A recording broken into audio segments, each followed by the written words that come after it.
I guess touching then on causality, you described three different, I guess, types or views of it. We have linear, we have web, and then we have field. So my understanding through reading, at least in terms of linear causality, is more of that just one path forward. There's only one thing connecting the next thing, and things just kind of play out. Um, for example, use the analogy of getting a donut. So you go into the store, uh, you have a hankering for a donut. You go into the store, you buy the donut, you eat the donut. That quells the hankering. So there's that line.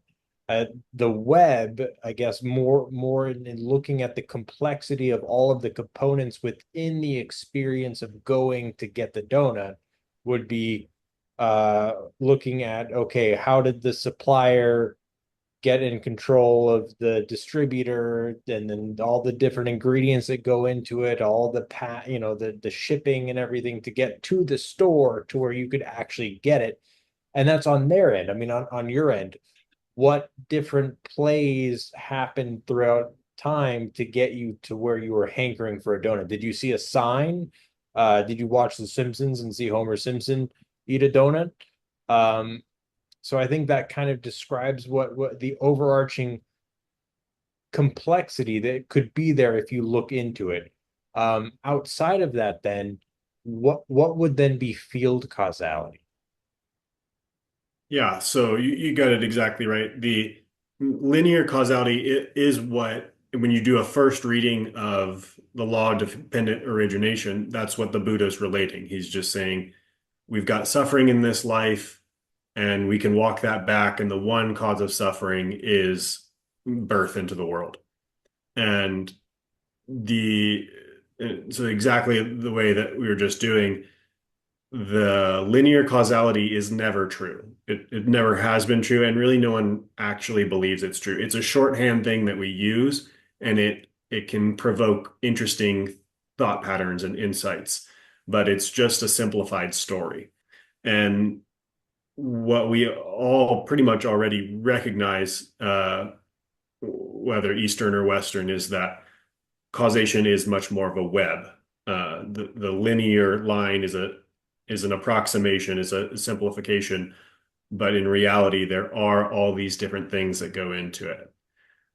Now, the next step down that line is understanding that a web is composed of a bunch of different lines, right? That's how we picture a web. But the issue is, even a web, even a endless number of lines, is not a sufficient description of infinite reality. So there would never be a thick enough uh, connected web to account for infinity. So field causality is about making the intuitive jump. Like, we can't picture an infinite web. We can't even picture a really that complicated of a web, if we're really honest about what we're picturing in our minds.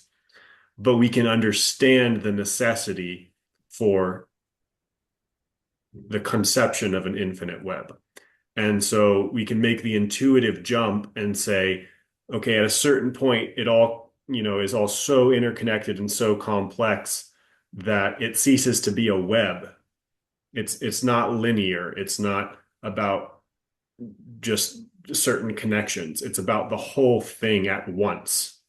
And so that's what I call field causality, because there's just this field of existence, like existence plus potential accounting for purpose and form. There's purpose in the form of the field, and that leads to the next set of forms. And there's a way that the field generates and organizes and continues that, but it's so interconnected that specifying the particular causes is reductive of the reality. Building on that for a second. So the way that we normally think in terms of abbreviated causality, in terms of linear or like simple web causality, is useful.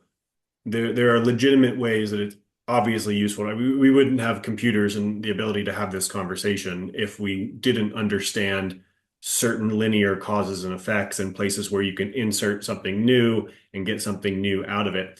I'm not denying the reality of that. That's all there.